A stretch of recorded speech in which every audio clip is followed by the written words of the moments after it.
Hey guys, welcome back to another video. And in today's video, I am going to address the most discussed question, which is why did I choose Adventure 390 and not Himalayan? Well, not exactly that, but I am going to tell you the exact difference that there is in these two bikes so that you can make your decision on your own. And honestly, I'll try to be as unbiased as I can. Both bikes are equally good and equally capable, with one having some pros. Each have its own pros and cons, which works well in different road conditions. So on a last ride, I was with my friends who recently bought a Himalayan, and on a return journey I rode his Himalayan for roughly 85 to 100 kilometer, and my KTM 390 Adventure X Plus variant, which yesterday I completed 3000 kilometer on it within 2 months, not exactly, slight more than 2 months. So, and I have ridden it in different condition, be it several highway rides, off-road condition, mountains, and and I use in Bangalore's peak traffic for my office commute as well. So I have like complete idea on my bike, and then I rode Himalayan as well, and I'm going to tell you my observation of these bikes. So this video is going to be a bit lengthy. It is completely unbiased. I own a KTM, but this does not mean I have tried to be biased towards KTM at all. And please bear with me till the end. And I'm pretty sure you will have enough information to make the decision right away. So let's get started. So let me first tell you what all we are going to talk about in this video. We'll talk about its engine and power. We'll see the numbers, and then we'll try to understand how those numbers makes the difference in your day-to-day life. We'll see how the heat dissipation is, and then the most discussed issue with the KTM, which is vibration, and then your transmission and gearing, which is going to affect your day-to-day life, and then suspension is there. We'll talk about the brakes, we'll talk about its wheel and tires, we'll talk about how's the seat handling, and then the seating ergonomics.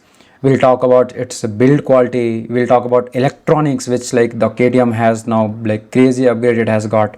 We'll talk about its fuel economy, the touring practicality of both the bikes, and then we'll compare. We'll try to see for a different road condition which bike works best for you. Okay, so let's talk about its engine and power.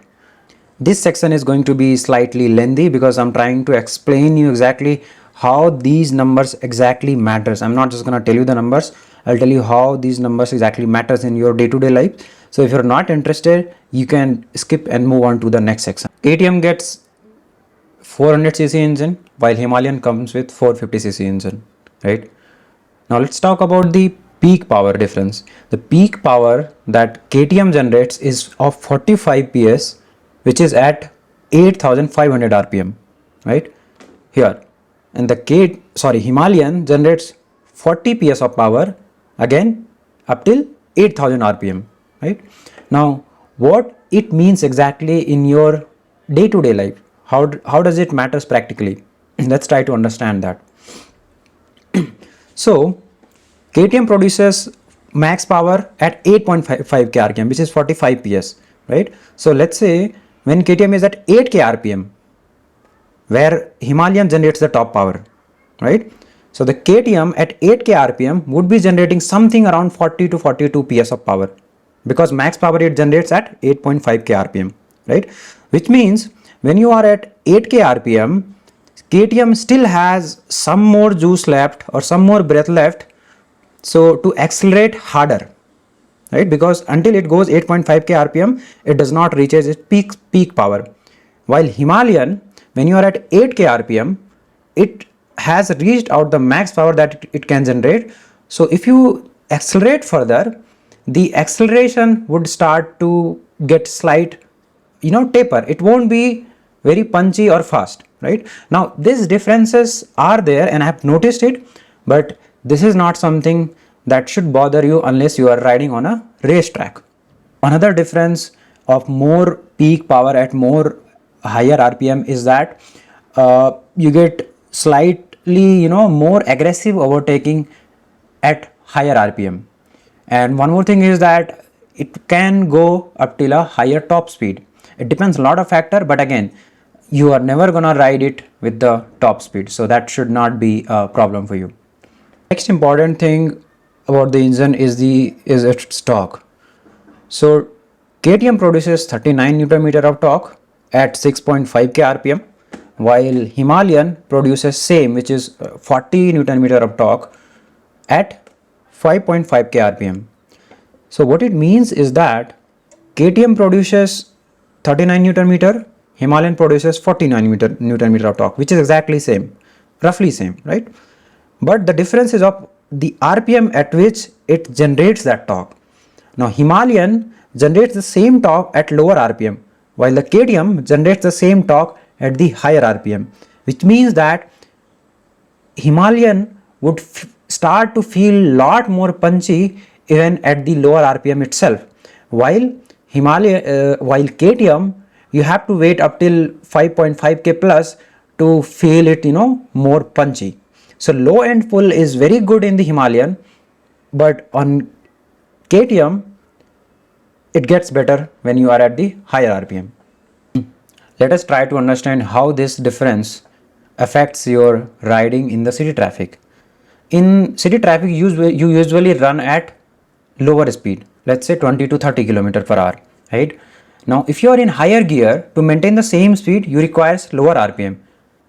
And if you reduce the gear to maintain the same speed, you will have to increase the RPM, right? Because of the gear ratio. I'm not going to discuss that in detail here. So just understand that to maintain 30 km car speed on fourth gear, you need 2k RPM, but on the second gear, you need 4k RPM, right? Now, the Himalayan, if you are at fourth gear, which requires 2k RPM, Himalayan already starts producing more power at more torque at 2k RPM to keep you running. But on the contrary, the KTM, let's say if you're in fourth gear, at 2k RPM, it does not produces too much torque to keep you moving. So you might have to shift the gear down, which means you can run at the higher gear also in city traffic in Himalayan, but in KTM you will have to shift the gear down, which means that in Himalayan, in terms of gear shifting, will keep you slightly less busy to keep you moving. That is one thing. But there is one more thing here, that KTM comes with the crawl mode, which Himalayan does not. We'll talk in later about this in electronic section, but this is something that helps you keep on moving at the higher second gear without even using the accelerator. Although those two are different things, but that is something that will make your life slight easy in the traffic as well. So bottom line is that KTM has higher punchy feel at higher RPM, while the Himalayan is punchy at the lower RPM. Now my experience is that I felt the exact same thing, that going from 100 to 120, it took lesser time in the KTM than the Himalayan. Himalayan took slight bit more time, but again these differences are not something that I should be bothered about because I'm not on a racetrack. So in city traffic, you will enjoy Himalayan more in terms of power than the KTM.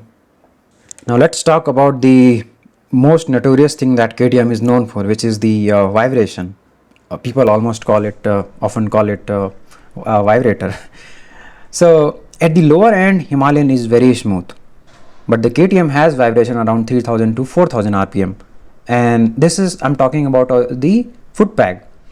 But the vibration is something that you eventually get used to it.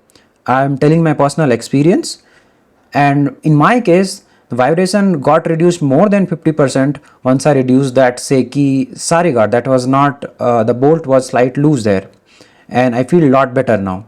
But that does not mean that it got lesser than Himalayan or even close to Himalayan. No, it definitely has the vibration, but one thing I can assure, my experience is that you will eventually get used to it. Now it is your decision whether you want to go ahead with or not. But on the higher RPM, the KTM beyond 5k RPM starts to get smoothen up, while the Himalayan vibration starts to increase up. So I feel that at the higher RPM, both bikes are having the similar vibration on the foot peg. But But there is another thing, that major difference that I have noticed is that beyond 110 and 120, my KTM, even I have taken it to 140 plus, there was almost or no vibration on the handlebar. While the Himalayan, there was crazy vibration, something to bother you enough even after 110 plus. Now I'm not sure this was the exactly problem with my friend's bike. Other those who own the Himalayan, they can confirm it, but that is there for sure, which is going to bother me. Believe me, the vibration on the handlebar is going to bother you more than the vibration on the foot peg. So that is something that you should check during your test ride if it is possible to make the call. So let's talk about its transmission and gears. Both the bikes get 6 gear transmission, so no difference on that, it remains same. If I talk about the smoothness, Himalayan is very smooth compared to KTM. So in a city traffic where you are going to do too much of gear shifting, you are definitely going to love the Himalayan compared to KTM. Now the KTM has one advantage on the highways, or I would say on the higher gears, that it comes with a quick shifter which allows you to shift your gear without even using the clutch. That does not mean that gear gets the smoother, but you will not feel the difference. You don't have to press the clutch and you don't have to engage too much on the highways to shift the gear. So I feel a lot better using the quick shifter on highways, but in a city traffic definitely KTM takes the lead here. If I talk about the suspension, so in front both gets 43 mm fork suspension. KTM gets from the WP Apex while the Himalayan gets from the SOA. One is Austrian brand, another is the Japanese brand. So specification wise there is no difference, the brand is different. Now if I talk about the rear one, both gets 200 mm travel monoshock suspension. There is a difference. Himalayan comes with the linkage type, while the KTM comes with the emulsion type. I'm not going to talk about the differences here, but in practicality Himalayan definitely has better suspension. I would say KTM is 70% as good as Himalayan. Well, the KTM is not bad either. It soaks up the bad road of Bangalore's quite well. I've taken to the crazy off-road as well. It is very good. But if you do a side-by-side comparison, then you would feel that definitely Himalayan is better on that. Let's talk about the brakes now. So in front both gets 320 mm diameter double cylinder brakes. In rear Himalayan gets the 270 mm diameter disc brake compared to 240 mm which is in the KTM. So that is slight advantage on the rear braking for the Himalayan, right? I am not sure whether the Himalayan comes with the sintered brakes or not, but KTM definitely does not comes with the sintered brake. The stock brakes of both the bikes are okay, but if you want a better one, as like for me, I got my front brake upgraded to sintered ones at 2.7k at the first service as well. One more thing that I saw, that when I was researching a lot about the Himalayan, so last year I saw that there was a lot of issue of the Himalayan brakes getting worn out at 3 to 4,000 kilometer itself. I'm not sure whether it has been resolved now or not, but you can have a look. So braking wise, not much of complaint in either of these bikes. I would say they both are equally good and would get your job done. Let's talk about now let's talk about the wheels and tires. So in rear both get 17-inch wheel, while in the front Himalayan gets 21-inch wheel, which is good for the off-roading, while the KTM comes with 19-inch wheel in the X variant, which is more responsive, I would say is more responsive in the corners and then the turns. Now Himalayan comes with the spoke wheel, which is more built for hardcore off-roading, with tube tires, which can be an issue for many in case of puncture. So you can opt for a tubeless spoke wheel at some extra cost, I guess 15 or 20k if you pay while purchasing. They will give you a spoke tubeless tires. The KTM comes with the tubeless tire and alloy wheels, which is not for a hardcore off-roading, but then moderate off-roading is something that you can get in that as well. So unless you are too much into off-roading, definitely KTM is a good option here. So let's talk about the things which makes your riding comfortable. So first we'll talk about the seat. KTM gets a single piece seat with a seat height of 825 mm, and believe me, the stock seat is worst. As a rider you might even like it, but your pillion is going to hate it from the day one itself. Now the Himalayan stock seat are not very good either, but it is definitely better than the KTM. And the seat height is also 825 mm, which can be reduced further because the Himalayan comes with the adjustable seat height. Now Himalayan has an option from the company side itself that you can choose for a touring seat at extra cost to make your seat comfort very like lot to make your seat comfort lot better. Now on my KTM I did the seat modification at the cost of 3.4k, and now it is equally or close to good as Himalayan 450. So in terms of seat comfort, definitely Himalayan takes the lead.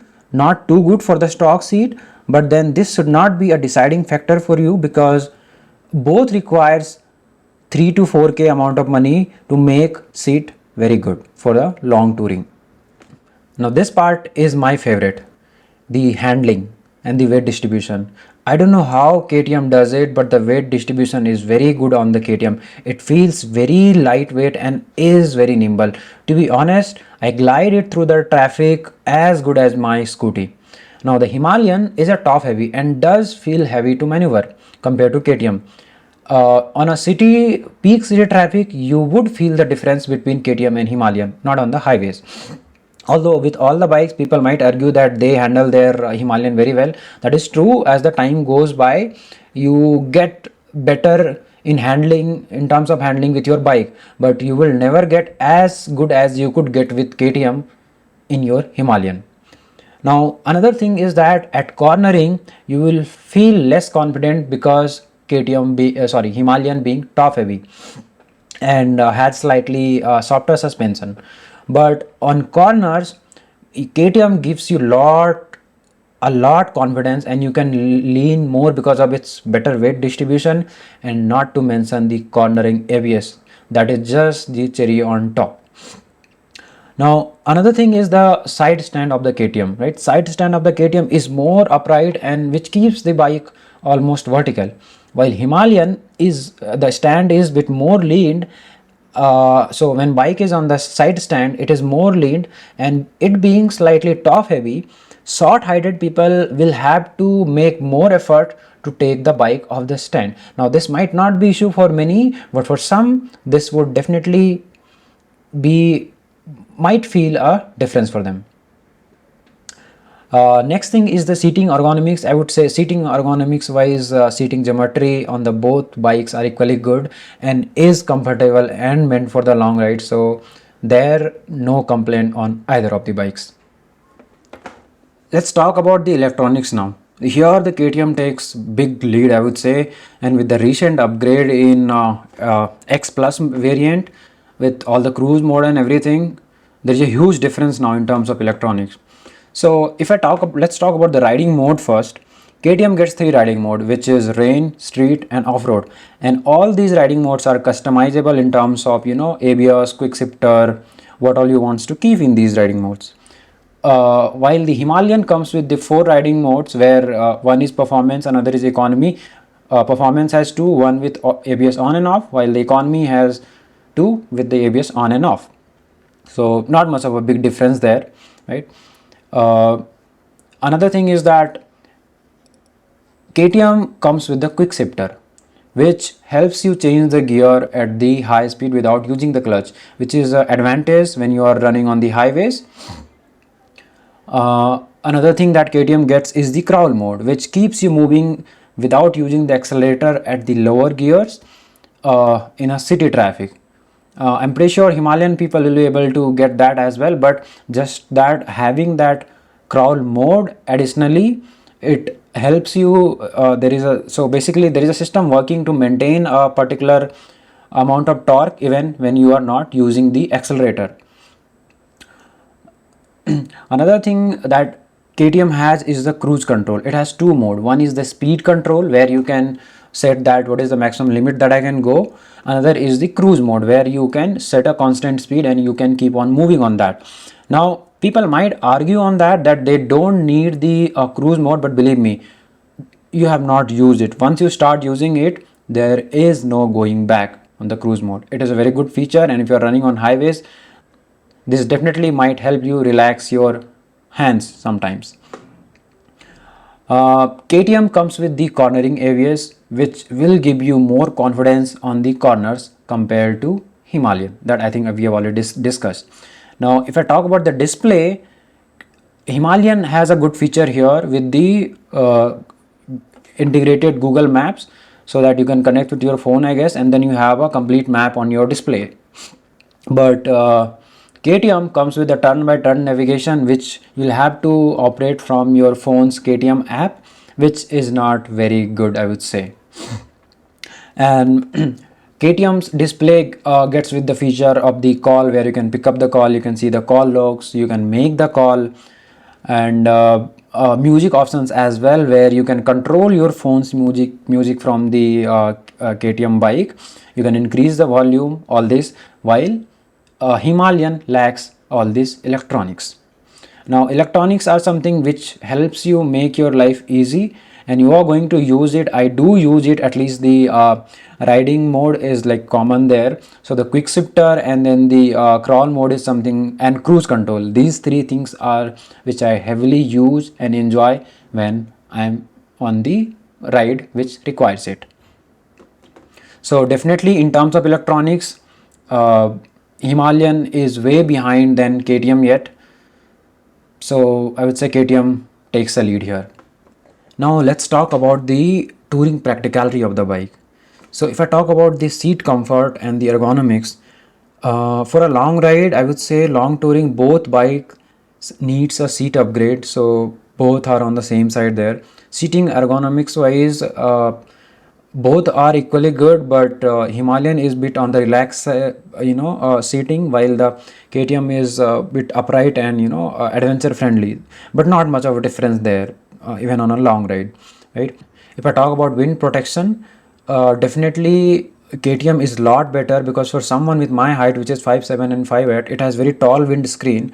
It slices the air very well even at 130 140 speed, and there is almost zero wind blast on my body, and which gives me less fatigue as compared to Himalayan. So one thing that I noticed on the Himalayan is that when I was riding with the pillion, she was able to notice the speed like 110 120. She patted on my back saying that, hey, you're going too much. While on my KTM, when I took it 120 plus, and she did not feel that I was at very high speed. So wind blast is something that I think will give you a fatigue on a long ride, but it is relatively lot lesser in the KTM.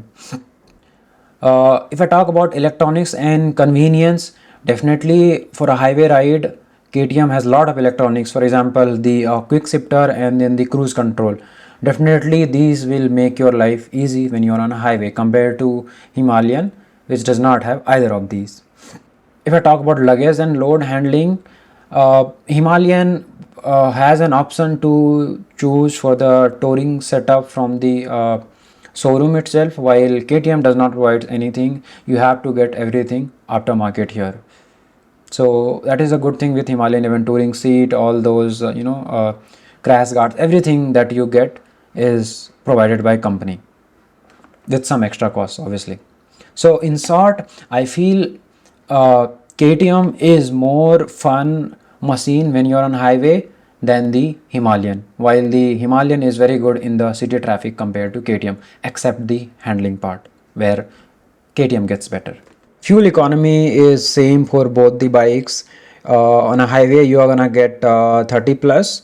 If you're riding with pillion, you'll get somewhere between 28 to 30, and in a city traffic, you will get between 20 to 24. It depends how bad the traffic is. Usually on my KTM, I get around 20 21. So economy wise, there is not much of difference. Both machines are drinking fuel at equal pace. If I talk about warranty on these bikes, so I think Himalayan comes with 3 year or 30,000 kilometer warranty. But on my KTM, I was lucky to get a 10-year engine warranty. Usually you get 5 year, and I think that 10-year offer is still going on, where you get 5 year default, and then which is always there, and then 5 year of additional warranty. So that is a very good thing, that you are kind of relaxed for next 10 year in terms of any issue that might come in your engine. Now let's talk about the final verdict, which one you should choose. So before that, think yourself where you're gonna ride the bike most. So if 90% of your use case is in the city traffic, then let's see how and which one suits you well, and if the with the pillion as well. So when it comes to the city traffic, the Himalayan is smooth in terms of gear shifting. Low end torque is very good.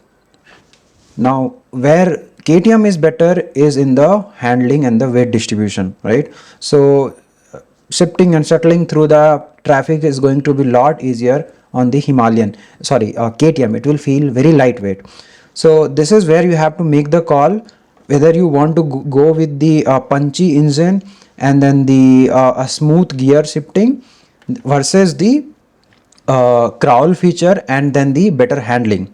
For me, I think I would love Himalayan more because of its again the vibration as well, lesser vibration, smooth gear, and a better seat comfort, and what else? The punchy engine, right? Now, if let's talk about the highway one. If you are buying your interest is more on like you want a better ride quality on the highways, then I would say KTM is a better engine for you. Why? Because one, KTM saves you from the fatigue from the wind blast because it has a very good windscreen. You can upgrade that on the Himalayan. Definitely you can get a bigger windscreen, but by default KTM is quite good there. Okay, you have a quick shifter there which helps you with the gear shifting without pressing the clutch on a higher speed. Very helpful.